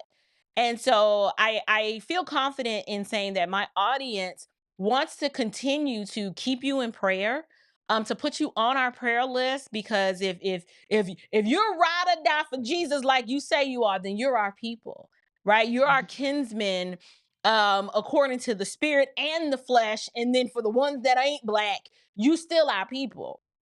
But you're very brave. I don't know if I could have endured the kinds of attacks that you have endured. Sometimes you just got to be built for this, and the Lord must have endowed you with the tenacity and the stick to itiveness to deal with this, because I know you're a mom, like you have children, and this is just a lot. This is a lot. Like, how are you just doing Kristina the person? Well, part of it is that that's because I'm a fix it type of person. Like if I see a problem, I'm like, okay, there's a problem over there. We need to go fix it. And this is kind of my nature. Even Yeah. like an apologetics, to me that is such a passion of mine because, I'm a millennial and I see most of our generation, I'm assuming you're a millennial too. Girl, Most of, no. I'm Gen X. Oh, well, listen, that's a compliment. That's a compliment. I I'm thought you were old. younger than you are. I got you at least by 10, 12, at least. So, I've seen so much of my generation walk away from the Lord because of a desire to engage in just hedonism. That's what's causing a lot of people to walk away is pure hedonism. And also just not hedonism, but it's a failure to understand scripture. A lot here now I know we're gonna get real off topic. I don't know if I told you, April, but I grew up in a liberation theology church. So you can imagine what kind of biblical exegesis I was exposed to. It was terrible. That was bad. But the thing about it is that a lot of people don't have a firm foundation in scripture because you go to school and you get told about Darwinian evolution, which is like the biggest fraud ever perpetrated on mankind. Darwinian evolution. It was kind of funny when I ran for SOS. The media attacked it. It's like she don't believe in evolution. I'm like, yeah, you want to have a conversation about it? It's a fraud. But the thing about it is it really causing to question scripture. Because I can't tell my kid, like, do whatever your teacher say, listen to your teacher, and then turn around and I'm telling them about creation. It doesn't compute which one. So then you don't have an answer for your kid, and it's like, okay, well, what else do you not have an answer for? Because they got an answer and you don't. So now I'm starting listening to them.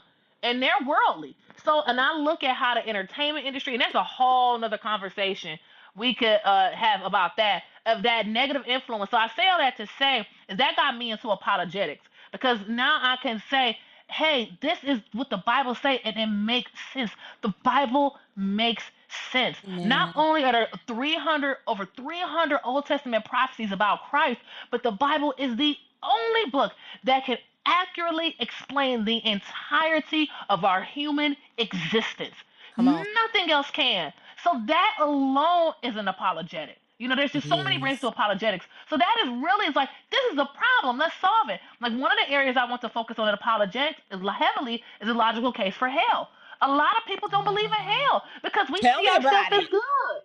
I'm a good person. Why should I go to hell? And I tell people something real simple. Okay, if hell didn't exist, then that means you not only got to deal with all the jerks from now, you got to deal with every jerk that was ever created.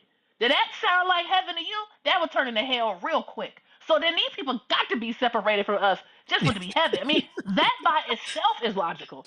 So that's just my nature. So my thing is, as I got more and more into the party, I just started seeing problems, and I just get mad. I'm like, this is crap.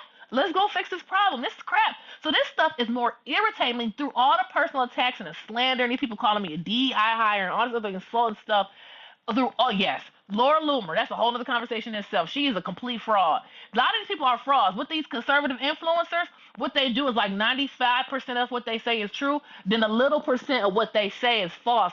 And then people think because the majority of what they said is true, they just believe the rest of what she said. Because she started spreading all kind of lies about me, and I asked her to come on her show, and she refused to have me on because she paid off fraud. But at any rate, so that kind of stuff just irritates me. Right. It just irritates me. And now I just want to keep fighting more because I don't take it personal. That's how I'm able not. It do irritate me a little bit. It do make me mad, but it just I get more irritated. I'm very irritated because our kids' future is on the line. We have a country to save, and you people playing footsies. They like high school kids. But yeah, they're totally depraved. And now I tell you two things I've learned even more. One is when the Bible say that that it's easier for a camel to go through the eye of a needle than for a rich man to go to heaven. Child, I see it. You see it. I see it. I see it. I see You it. I'm also like, wow. said you had another quote that really struck with me. You said you believe now it has something to do with liars. What did you say? The Bible talk about how liars get thrown into the lake of fire. Right. I see why. because lying causes so much damage. It causes so, Mm. because, when I was younger, and, you think of like the lies you would tell as a kid, still a sin, but you would lie Right. like, I ain't throw that, I didn't do that. But now they literally manufacture false scenarios and go try to slander people's character. Well, now you not only harm that person, you harm their family. Because Right. now these people are trying to make it to where I can't even get a job. That's how bad they're trying to harm my character. And it's like I got Wow. kids, and Right. so, and not just that, but we're trying to save our country, and y'all are so consumed with your own personal path to power that you will destroy this country Country. if you can hopefully have a No peace. taste of power. And it's not that important to me, chairwoman. I don't care about the title. We got a country to save. That's Right. it. We got a country to save. I don't care about my title. That don't mean the chair. Okay, I'm the chairwoman. Fine, whatever. But we got a country to save, and these people don't care. And they fail to realize they stand before God and they nakedness. They're gonna be judged for all of that. Right. They don't get it. They don't care.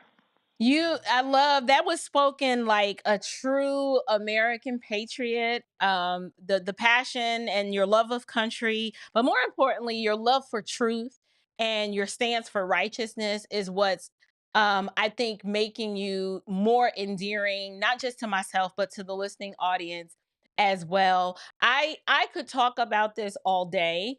But this is my second live stream for the week, and I wasn't even supposed to be doing this many live streams, but I think I might do one tomorrow and I might do one Friday. I don't know, but would you please consider coming back and sitting down with us?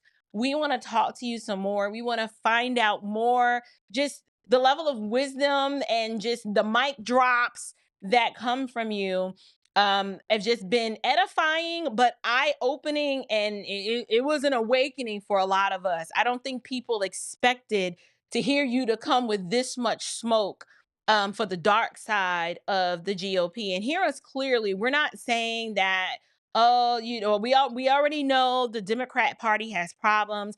We wanted to highlight that the Republican Party has problems too.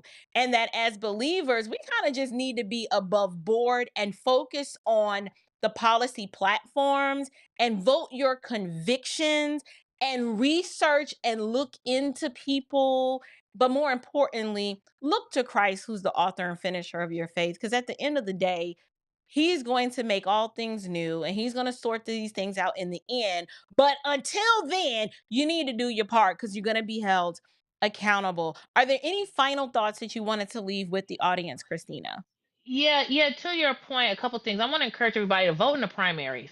This is a big problem. A lot of people just vote in a general election, and unfortunately, and I say this with updue respect to all my fellow Americans, most people are not civically savvy. They just vote based on who did I see on the TV the most, whose signs did I see the most. That just meant that person had the most money, and oftentimes, sadly, the people with the most money are oftentimes the most corrupt. Because one of the things we really try to work to get is independently wealthy people to run for office who don't need any money. Right. Because that oftentimes, because a lot of people, if they don't see enough signs, they're not going to do the research. That's This is true. so important. Do your homework on these candidates. Also, go to public meetings. See what your elected officials are doing. Go to public meetings. Like you said, it's this stuff we're talking about is beyond whichever party you belong to. It Because is. you'll be surprised how many of us actually agree on a lot of issues. Go to public meetings, see what they're doing, read your city codes, read the county codes, read your state statutes. Get a group of people together and read that stuff. That's another reason why they wanted us gone, because we developed a program where we were working to train citizens on how to do this stuff. Because Wow. everybody want to show us how to get the vote. Go out to vote. Go out to vote. Take that booty to vote and all this other crazy stuff. But then when it's time, yeah, remember that campaign? They had something even worse. It's so Right. disrespectful. But even when they do all of this, Mm-hmm. what's about after the fact? Now the Right. media is just an apologist for these politicians. That's Like true. it's really, really, really bad. I mean, there was an article written by in a paper here by a former U.S. Attorney General who said it's Republicans, it's Democrats. It said it's a cesspool of morally bankrupt dirtbags. Talking about Michigan politics. So that Michigan is the most corrupt state in the nation. Michigan is extremely corrupt. And I know other people probably say, no, Georgia's our state corrupt is worse. too. But Michigan is really bad. But then just the consequences of corruption in Michigan, considering that we have the largest freshwater supply in the world, is really is detrimental. But I do want to encourage people, get involved, read primary sources. Don't just believe what you hear. Just do your homework, do your homework, do your homework. And even when your favorite podcaster, like I'm sure even April is somebody's favorite a lot of people's favorite podcaster, all of us, myself included, anything I say, check primary sources, because oftentimes I have people, like we have events, and people in the audience will stand up and go like, how do I know who to trust or who to believe, or as far as information consumption? I said, listen, don't trust me. Go look for the primary source. Look for the primary source and look at opposing arguments on each topic. And look at all the arguments. Sometimes it ain't just two sides. Sometimes they say, look, listen to both sides. Sometimes it's both sides. Listen to Right. all the sides of a story. Listen to why they think the other person is wrong, and then you at a better position to make a good decision. Because I feel like we are in the Second Timothy 3 moment here in this country. I mean, it's just so much massive deception. I mean, I wish I could just go on. I could go on for 3 hours just on the level of deception that we've seen. And deception is so real and it's so prevalent.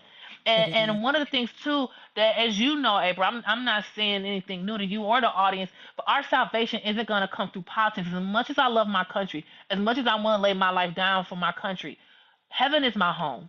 Come on, Heaven is my home. And if people don't think that our fight for our country is important, a couple things I want to point to: Ezekiel 9, and I believe it's Isaiah 31 or 39, I can't remember. But in Isaiah, it's when Hezekiah showed all the riches of Israel to the Babylonians. And Isaiah told him that his children would be carried off into captivity if because he did that, and he didn't care, he simply rolled over. And then in Ezekiel 9, when the man clothed in linen was executing judgment, I mean, not executing judgment, when the man clothed in linen was told to mark the foreheads of people, God told him to mark the foreheads of the people who cried out against the wickedness. So God expects it to start, and then anybody who did have the mark on their forehead was going to be judged, and the judgment started at the temple. Right. So God expects us to call out wickedness in the public square, not just in politics, but also in the culture. Because what happens is there is so many people, there's so many people who don't have a Christian mother or a Christian father. Like, one of my big complaints is a lot of Christians go, everybody take your kids out of public schools, homeschool your kids. Well, guess what? Everybody can't homeschool. Everybody can't afford to put their kid to a private school. And guess what? There's a whole lot of kids who are hearing a wicked message because Christians haven't occupied these school boards. So oftentimes we as Christians, we have to be in those spaces to get that gospel message. And if we over here thinking we're gonna build some little parallel society where all these kids are just exposed to wickedness because we've retreated from culture. So we can't go and engage and spread the gospel if we retreating from society. It doesn't work like that. And see, that is, I'm so glad that you brought that up, because that is a huge divide within a lot of Christian circles. And it's something that I believe we have to guard our hearts against, because you see so much wickedness. You're like, I can't take it. I gotta go. I just want to be out. But then you're like, who's going to evangelize the lost? Like, if we're all sequestered in our own little corner, where is the missional minded people? Like, who are you giving the gospel to? How are you going to evangelize and be the voice of the one crying in the wilderness if you left the wilderness? Not saying, and hear me clearly, I'm here in Atlanta and I've been wanting to jump ship and go for greener pastures. However, I do get a sense of Holy Spirit conviction that says, no, you need to use your voice, and I will be with you. I will take care of you. I will protect you. Y'all gonna be all right. But this is where you are. So if this is where you are, this is where you're gonna be. And you just need to be about your Father's business, doing the will of the Father, which is disseminating the gospel, telling people about eternity, and that they're going to stand before a righteous and holy God and give an account for their crimes against him if they fail to repent and believe. So thank you for that exhortation. because the desire to want to retreat, if we're all just honest and we search our hearts, we be like, you know what, she right, because I was looking on the map to see where I could go. Like I have places strategically pointed out throughout the US where I know somebody who's like, you know, when it really go down, if you need a place to go, y'all can come here. And I don't talk about those people. I don't name those places.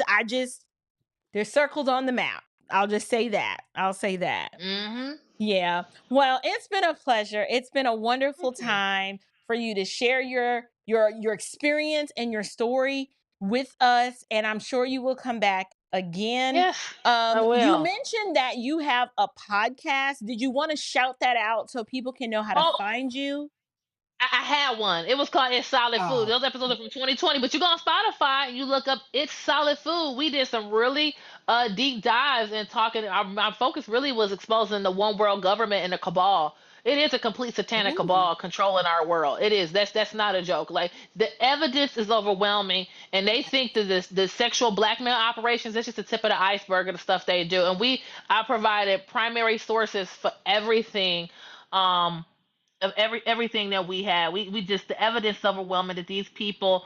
I mean, we just did so much work. But I do have some. Excuse me, I kicked my camera. But I do have some projects coming up. They're not ready to announce yet. But I'm still in court, so we're still fighting okay. for the chairmanship. So Right. that fight is not over. Like, oh no, we going down kicking and screaming because they're not gonna steal the chairmanship from us. They're just not gonna do that. Wow. Well, I'm glad to know that you guys are still in that fight. And I don't know, do you have any sort of efforts or fundraising efforts for people to support you in that fight? Like, how are you guys doing that? Yes, we do. We do have. I can text it to you. We do have a gift and go. You know, it's funny you say that. I'm glad you asked. I should have had it queued up because I didn't.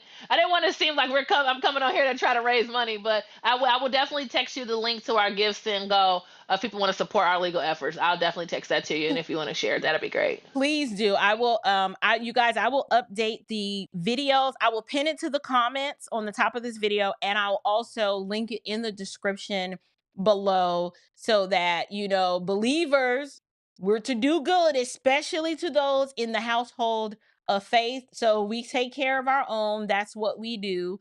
And so she is one of our own. And so if you feel led, whatever the Lord puts on your heart, let us go and support her in this lawfare. That seems to be a very popular term lately. It's lawfare everywhere. We're seeing it down here in Georgia. We're seeing it up in New York. You're in your fight up in Michigan, and I'm sure Carrie Lake is still in her fight. I mean, it's just so much Mm-hmm. lawfare all over the country. But thank you so much God for bless. joining us tonight. I'm gonna go ahead and wrap up with my audience, and I will email you if I don't email you tonight because I'm kind of sleepy. It'll probably be, Lord willing, in the morning. But thank you so much for joining me Thank tonight, you. Kristina. It was a pleasure. Thank you. Thank you, April. God bless. Absolutely. God bless you. Bye bye. Bye bye. All right, you guys. Did you guys enjoy that or what? That was a treat.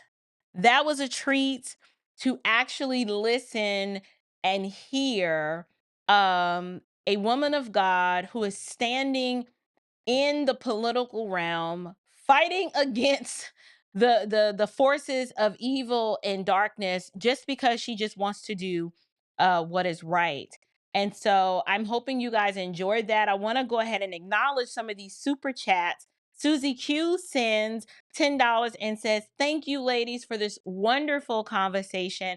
And thank you so much for being such a faithful moderator on this channel. I'm so thankful for your love and support and service and how you try to just keep everything all organized and keep people up to date with what's going on. So thank you for that." And then Brother Rick Caldwell, since the Christian bunker is not our assignment, Brother Rick Caldwell over at Caldwell Apologetics sends that, and he's actually done some content, a little bit, not a lot, on Christian nationalism, just to kind of help believers understand our role according to scripture and what that should look like.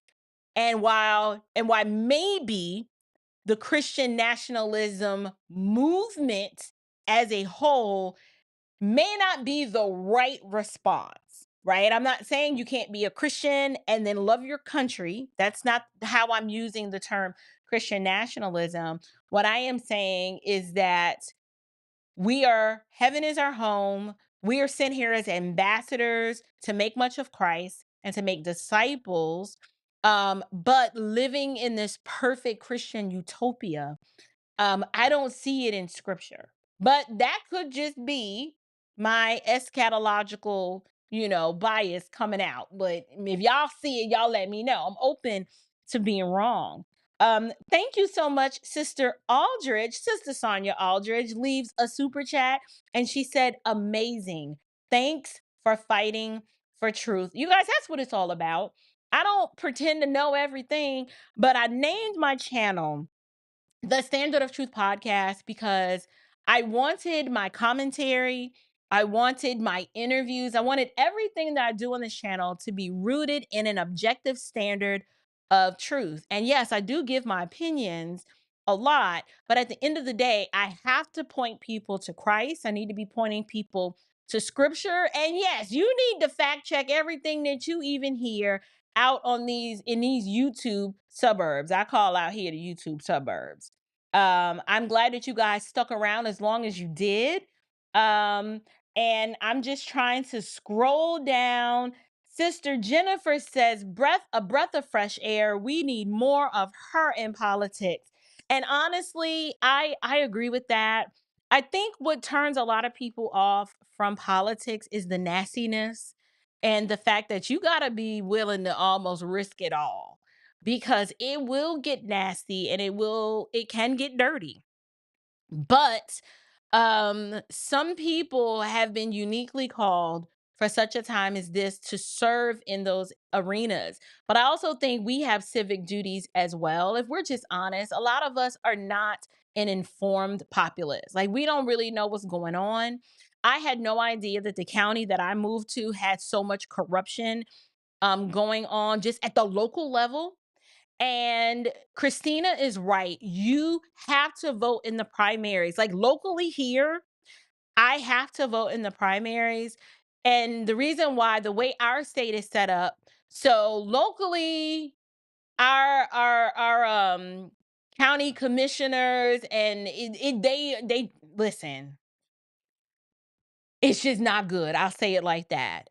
And the challengers on the ballot are other Democrats.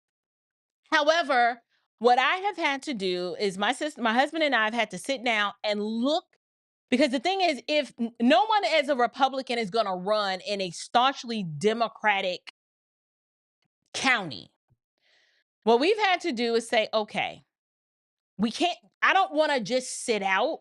What I want to do is go through each candidate and find out what is their policy platform, what is their vision for this county, how do they view spending, how are they looking at all of this urban sprawl. Like, I live in the second smallest county in Georgia. I don't want all this urban sprawl. If you remember, Kristina talked about how they want to build they want all of these urban clusters. They want everybody just packed in on top of each other so that everything you need is literally within 5 miles. Well, we don't want that out here, but it seems as if the county commissioners and the chairman, they don't care what the people want. They just want to do what they want to do.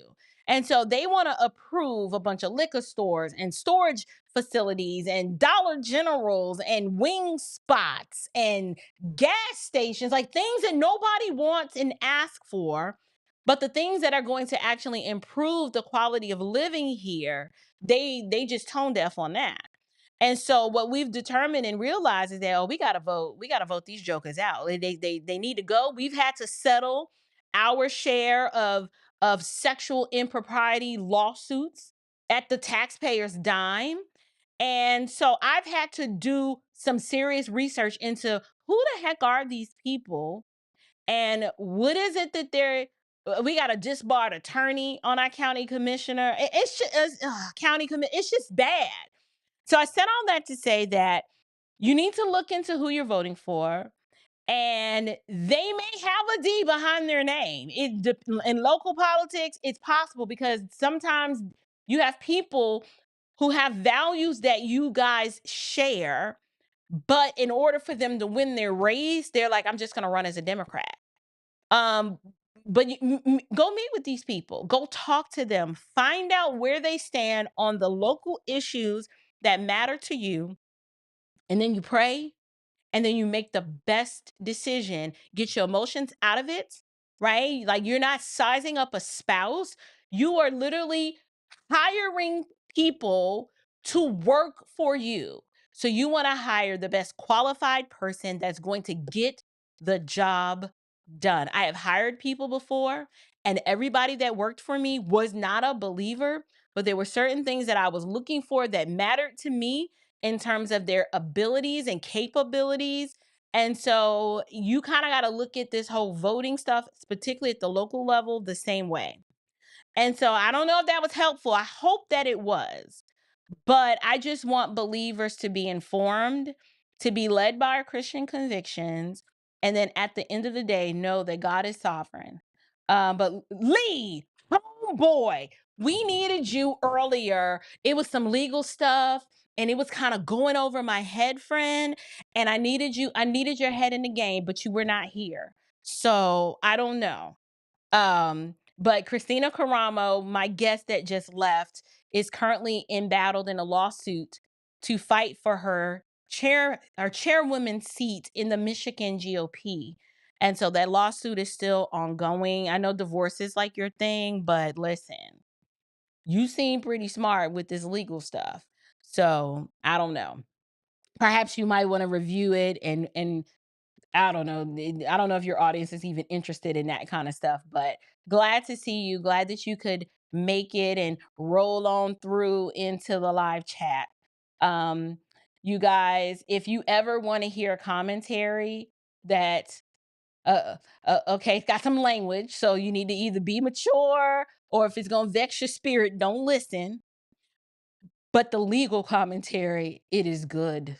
He is a brilliant attorney, and I greatly respect him because I would have never thought in 1,511 years that I'd watch a lawyer on YouTube going through legal cases. Like, only YouTube is the platform that someone can just take what they did in their 9 to 5 that they hated and pretty much do something very similar on a public platform, and then they love it. It makes no sense. I don't know, but it's brilliant. I wish if I was an attorney, I wish I had thought of that first.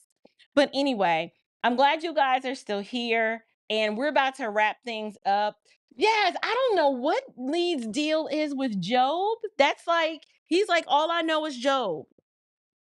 So I don't know what his deal is with the Job, but I was here at the beginning. I was waiting on us to start talking about Job. We have not started talking about Job lead. So yeah. YouTube is amazing. Lead Attorney actually has a YouTube course that I have heard great things about. I have not personally pulled the trigger on the course, but I'm not gonna lie. I did have my eyes on the advanced one, and I still do.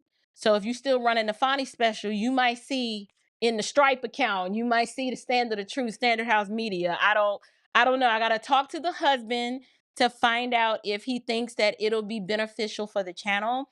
But everybody that I have spoken to that has purchased your course, it has helped immensely. So you're doing great things in terms of making independent media conglomerates out of just little old regular people. And YouTube has been a blessing for a lot of individuals. So I can't be mad at that. I am a free market capitalist. So I say, get the bag, pimpin', get the bag. But you need Jesus. Yes, your soul needs Jesus. That is more important than anything else. Somebody said Job is litigation. They are putting forth their arguments for Job's struggles. Oh, okay. So, y'all are literally talking about the whole book of Job. Well, it's kind of like if I had to describe that book, it goes on for chapters, like pages, like literally God is adjudicating the matter. Like, listen here, let me tell you who I am. He's basically, God is like, where were you when I laid out the expanse of the universe and set the stars up in the clouds and told the waters where to gather and where to stop? I mean, it's really an amazing display of God exercising his sovereign rule and authority over all things, and just literally just letting mankind know that in comparison to him, that we're just not that, we're not that smart. When I read Job, it brings me down real low and very, very humble. I will say that much. So anyway, um, so we watch YouTube say, I'm guessing lead attorney is not in agreement with God's final verdict. I don't know. I didn't even know what his obsession was with Job. I'm just finding out in the chat and from a previous show that he was like, outside of Job, I don't know. Right, gird up your loins and answer. Yeah, maybe one day, I don't know, we were thinking about having like a YouTube, we call this the Christian YouTube suburbs. We were thinking about doing a YouTube meetup, and we were thinking about inviting you, lead. So I don't know, I got to figure out how to get in contact with you, maybe by email or something like that. But it would be great to meet you in person, to formally introduce myself to you, so that um I came in peace. I know I called you a heathen and a God hater, and it's not that those things are not true, but that did come from a place of love. It really did. Because I have a heart and a burden for people who either have a miscategorization or caricature of what it means to be a Christian or what the church looks like. And so I don't know, when I saw you and Ruslan that day, I just had to make a video about it. I really felt that it was important for a Christian, if you're going to argue as a Christian, you lead with your biblical worldview and let the chips fall where they may. And that exchange also taught me a lot. Like, you cornered me, and I should have conceded, but I didn't. I didn't know what I didn't know. So it's all good.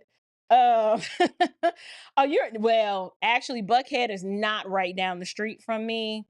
I'm way in East Jerusalem, past DeKalb. So it's a little ways, but I can get there in about 40 minutes, depending on how fast I drive. And since I'm a Christian, I'm going to obey the law. So you just got to be patient, and I'll get there. I will get there. Anyway, you guys, does anyone have any additional questions? I don't know. That was a great interview. I think we will do part 2. I don't know when. I might go live tomorrow. I'm trying to remember. It was something specific I wanted to cover, but I can't remember what it is. What did I say I wanted to cover on Wednesday? I don't know, but I will think of something, and I will see you guys on the next one. So until next time, love you guys with the love of the Lord, grace and peace.